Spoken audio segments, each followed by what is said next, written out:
नमस्ते बच्चों। पिछली दशका में हमने जन्मदिन इस पाठ का अध्ययन किया था और इस पाठ के लेखक है प्रेम स्वरूप श्रीवास्तव जी। जन्मदिन इस पाठ के माध्यम से हमें पानी और ऊर्जा का महत्व बताया गया है और उसी के साथ ही पानी और ऊर्जा की बचत की ओर ध्यान आकर्षित किया है, क्योंकि पृथ्वी पर पानी और ऊर्जा के जो भंडार है वह सीमित है। इसीलिए हमें पानी का, ऊर्जा का संभाल कर उपयोग करना चाहिए। पानी को ही जीवन कहा जाता है, क्योंकि हर एक सजीव को जीवित रहने के लिए पानी की आवश्यकता होती है। अगर पानी ही नहीं रहेगा तो कोई भी सजीव जीवित नहीं रहेगा। इसीलिए हमें पानी का भी संभाल कर उपयोग करना आवश्यक है। और जन्मदिन इस पाठ में हमने देखा है कि बबलू नाम का जो शरारती लड़का है वह किस प्रकार पानी और बिजली बर्बाद करता रहता था। वह जब बाथरूम में नहाने के लिए जाता था तो बहुत समय तक वह नहाता रहता था। नहाते समय वह शावर भी चालू रखता था। उसके साथ ही वह नल की टोटी भी खुली छोड़ देता था। मंजन करते समय भी बबलू जब तक मंजन करता रहता था तब तक पानी का नल चालू ही रख देता था। घर में ही नहीं तो स्कूल में भी बबलू पानी बर्बाद करता था। जब वह हाथ धोने के लिए जाता था तो वहाँ का नल वह चालू ही रख देता था। स्कूल के शिक्षक, कर्मचारी भी बबलू से परेशान हो गए थे। बबलू केवल पानी ही बर्बाद नहीं करता था तो वह ऊर्जा को भी बर्बाद करता था। जब वह अपने कमरे में बैठा रहता था तब वह पंखा भी चालू कर देता था और उसके साथ कूलर को भी चालू कर देता था। और जब वह कमरे से बाहर चला जाता था तब वह पंखा और कूलर को बंद भी नहीं करता था। और जब वह पढ़ाई करने के लिए बैठ जाता था तो पढ़ाई करते करते ही वह सो जाता था और बल्ब वैसे ही चालू रख देता था। बाद में उसकी माँ को उसे बुझाना पड़ता था। इस प्रकार बबलू की बुरी आदतों से उसके माता पिता, शिक्षक सब परेशान हो गए थे। एक दिन बबलू की माँ ने बबलू की बुरी आदतों के बारे में बबलू की मौसी शीला मौसी को सब बता दिया और शीला मौसी ने भी बबलू में सुधार लाने का भरोसा बबलू की माँ को दे दिया। एक दिन शीला मौसी के घर उसकी बेटी पूजा, उसकी जन्मदिन की पार्टी थी और उसके लिए उन्होंने बबलू और उसके माता पिता को भी आमंत्रित किया था। जब बबलू और उसके माता पिता शाम को शीला मौसी के घर पहुंच गए तो शीला मौसी के घर एक अजीब सा सन्नाटा पसरा हुआ था। घर झालर और गुब्बारे से तो सजाया हुआ था, लेकिन घर में कहाँ भी बिजली नहीं थी। पंखा, कूलर भी बंद थे। पसीने के कारण, गर्मी के कारण बबलू परेशान हो गया था। इतना ही नहीं तो पीने के लिए भी पानी कम था। प्यास के कारण बबलू की हालत बुरी हो गई थी। वह प्यास के कारण बेचैन हो गया था। लेकिन उस दिन के बाद बबलू को पानी और बिजली का महत्व समझ में आ गया कि पानी और बिजली दोनों अनमोल है। इसका संभाल कर उपयोग करना चाहिए। जन्मदिन के दिन शीला मौसी के घर जो कुछ हुआ वह शीला मौसी ने बबलू को सुधारने के लिए किया हुआ एक नाटक था जो सफल हो गया था। उसके बाद बबलू ने अपने मन में ठान लिया कि आज से एक बूंद भी पानी मैं बर्बाद नहीं करूँगा। और उस दिन के बाद बबलू अपने दोस्तों को भी समझाने लगा कि पानी और ऊर्जा अनमोल है और इसका हमें संभाल कर उपयोग करना चाहिए। तो बच्चों, जन्मदिन इस पाठ से हमें क्या सीख मिलती है? तो पानी और ऊर्जा अनमोल है, इसके जो भंडार है वह सीमित है। इसलिए पानी का और ऊर्जा का हमें संभाल कर उपयोग करना आवश्यक है। तो चलो बच्चों, अब हम जन्मदिन इस पाठ पर आधारित शब्दार्थ देखते हैं। शब्दार्थ 1, बेखबर। बेखबर का अर्थ है अनजान। भंडार, भंडार का अर्थ है खजाना। तमाम, तमाम मतलब सभी। भरोसा, भरोसा का अर्थ है विश्वास। बर्बाद, बर्बाद मतलब नाश। पसरा, पसरा का अर्थ है फैला हुआ। कटौती, कटौती का अर्थ काटना। राहत, राहत मतलब चैन। कामयाब, कामयाब का अर्थ है सफल। अक्सर, अक्सर मतलब प्रायः। सन्नाटा, सन्नाटा का अर्थ क्या है? गहन शांति।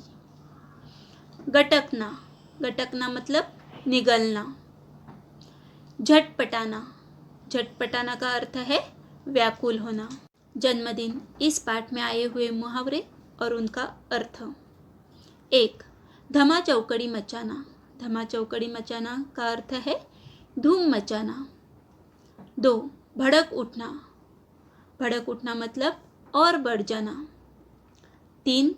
तेवर तीखे होना, और इसका अर्थ है गुस्सा होना। 4. बाछे खिलना, बाछे खिलना का अर्थ है प्रसन्न होना। अब बच्चों, आपको जन्मदिन इस पाठ पर आधारित किस प्रकार के प्रश्न परीक्षा में पूछे जा सकते हैं यह हम देखते हैं। प्रश्न क्रमांक 1, कोष्टक में से उचित शब्द चुनकर रिक्त स्थानों की पूर्ति कीजिए।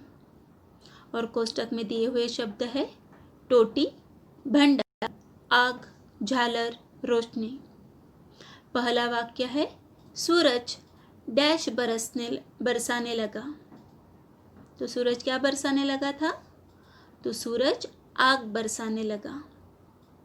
2, बबलू नल की डैश अक्सर खुली छोड़ देता। और इसका उत्तर है टोटी। बबलू नल की टोटी अक्सर खुली छोड़ देता। 3, मौसी का घर गुब्बारे और रंगीन डैश से सजा हुआ था। तो मौसी का घर किससे सजा हुआ था? तो मौसी का घर गुब्बारे और रंगीन झालर से सजा हुआ था। 4, बिजली और पानी का डैश सीमित है। और उसका उत्तर है भंडार। बिजली और पानी का भंडार सीमित है। 5, कमरा बिजली की डैश से जगमगा उठा। और उसका उत्तर है कमरा बिजली की रोशनी से जगमगा उठा। चलो फिर एक बार हम यह सब वाक्य देखते हैं। 1, सूरज आग बरसाने लगा। 2, बबलू नल की टोटी अक्सर खुली छोड़ देता। 3, मौसी का घर गुब्बारे और रंगीन झालर से सजा हुआ था। 4, बिजली और पानी का भंडार सीमित है। 5, कमरा बिजली की रोशनी से जगमगा उठा। प्रश्न क्रमांक 2, सही कथन के सामने सही और गलत कथन के सामने गलत लिखिए। देखो बच्चों, इस प्रश्न में हमें सही और गलत का चिन्ह नहीं लगाना है, तो सही और गलत यह शब्द हमें लिखना है। तो पहला वाक्य है बबलू को बाथरूम में घुसे 2 घंटे हो गए थे। यह वाक्य सही है या गलत? तो यह वाक्य गलत है, क्योंकि बबलू को बाथरूम में घुसे हुए आधा घंटा हो गया था। 2, मौसी ने सबको खाने पर बुलाया था। और यह वाक्य सही है। 3, प्यास से बबलू का गला सूखा जा रहा था। यह वाक्य सही है। 4, बिजली आने पर सभी बच्चे खुशी से नाचने लगे। यह जो वाक्य है यह गलत है, क्योंकि बिजली आने पर सभी बच्चे खुशी से नाचने नहीं लगे थे, तो बिजली आने पर सभी बच्चे खुशी से चिल्लाने लगे थे, इसीलिए यह वाक्य गलत है। 5, पानी और बिजली अनमोल है। और यह वाक्य सही है। प्रश्न क्रमांक 3, निम्नलिखित वाक्य किसने किससे कहा है? 1, मैं तो बस नहा रहा हूँ। और इसका उत्तर है, यह वाक्य बबलू ने अपनी माँ से कहा। मैं तो बस नहा रहा हूँ, यह वाक्य किसने कहा? तो बबलू ने अपनी माँ से कहा। 2. क्यों इस तरह पानी बर्बाद कर रहे हो? और यह वाक्य माँ ने बबलू से कहा था कि क्यों इस तरह पानी बर्बाद कर रहे हो। अगला वाक्य है, कल से मुझे आंगन में किसी बर्तन में पानी भरकर रखना है। और यह जो वाक्य है, यह वाक्य बबलू ने अपनी माँ से कहा है कि कल से मुझे आंगन में किसी बर्तन में पानी भरकर रखना है। प्रश्न 4. निम्नलिखित प्रश्नों के उत्तर एक एक वाक्य में लिखिए। 1. बबलू की बुरी आदत क्या थी? और इसका उत्तर है, बबलू पानी का नल, बिजली का बल्ब, कूलर, पंखा आदि अक्सर चालू रख देता था। जन्मदिन किसका था? उत्तर, जन्मदिन शीला मौसी की बेटी पूजा का था। 3. शीला मौसी के घर क्या देखकर बबलू को आश्चर्य हुआ? और इस प्रश्न का उत्तर है, शीला मौसी के घर पसरा सन्नाटा देखकर बबलू को आश्चर्य हुआ। 4. शीला मौसी ने बिजली की कटौती, पानी की कमी आदि का नाटक क्यों किया? उत्तर, शीला मौसी ने बबलू को सबक सिखाने के लिए बिजली की कटौती, पानी की कमी आदि का नाटक किया। प्रश्न 5. निम्नलिखित प्रश्नों के उत्तर 2-3 वाक्य में लिखिए। 1. बबलू की आदत से कौन परेशान थे? और इस प्रश्न का उत्तर है, बबलू की आदत से बबलू के माता पिता दोनों परेशान थे। स्कूल के शिक्षक और सभी कर्मचारी परेशान थे। फिर एक बार ध्यान से सुनिए। बबलू की आदत से बबलू के माता पिता दोनों परेशान थे। स्कूल के शिक्षक और सभी कर्मचारी परेशान थे। अगला प्रश्न, शीला मौसी ने बिजली की कटौती का क्या कारण बताया?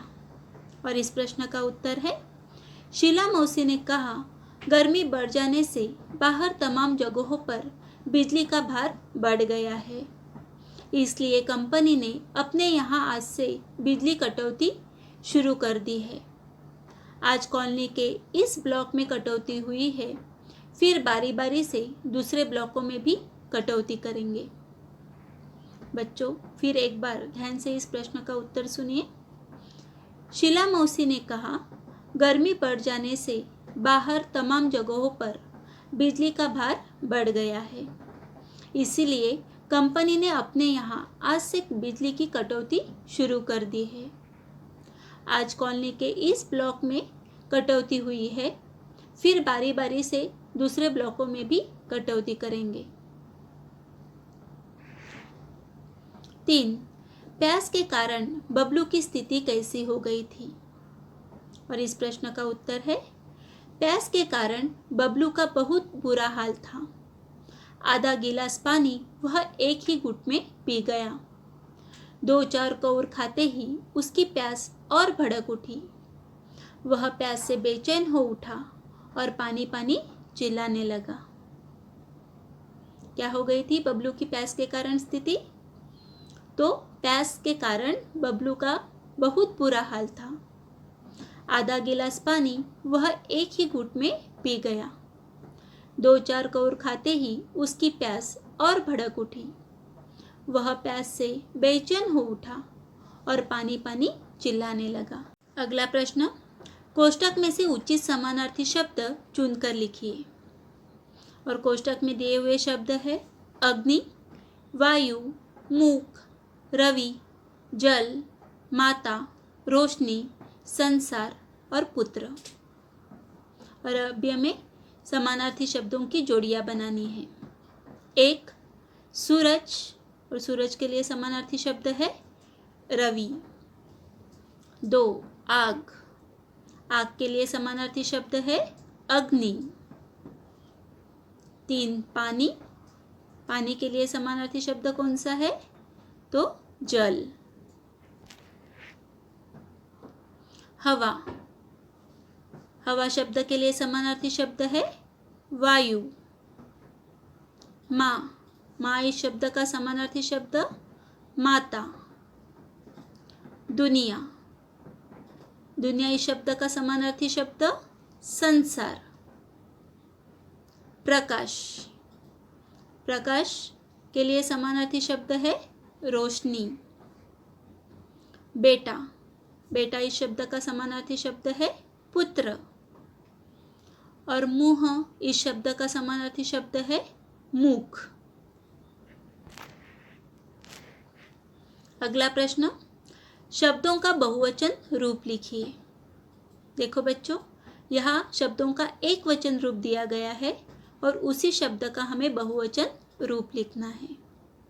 एक, आँख, आँख इस एक वचन शब्द का बहुवचन रूप है आँखें। नाली, नाली इस शब्द का बहुवचन रूप है नालियाँ। गुब्बारा, गुब्बारा इस एक वचन शब्द का बहुवचन रूप है गुब्बारे। कमरा, कमरा इस एक वचन शब्द का अनेक वचन शब्द है कमरे। आदत, आदत के लिए बहुवचन शब्द है आदतें। टंकी, टंकी इस एक वचन शब्द का बहुवचन रूप है टंकियाँ। घटना, घटना इस एक वचन शब्द का बहुवचन शब्द है घटनाएं। बूंद, बूंद इस शब्द का बहुवचन शब्द बूंदे। मोमबत्ती, और मोमबत्ती इस एक वचन शब्द का बहुवचन रूप है मोमबत्तियाँ। तो बच्चों, इस प्रकार आपको जन्मदिन इस पाठ पर आधारित प्रश्न परीक्षा में पूछे जा सकते हैं। तो यह सभी प्रश्न और उसके उत्तर आपको कॉपी में लिख कर रखने हैं। धन्यवाद।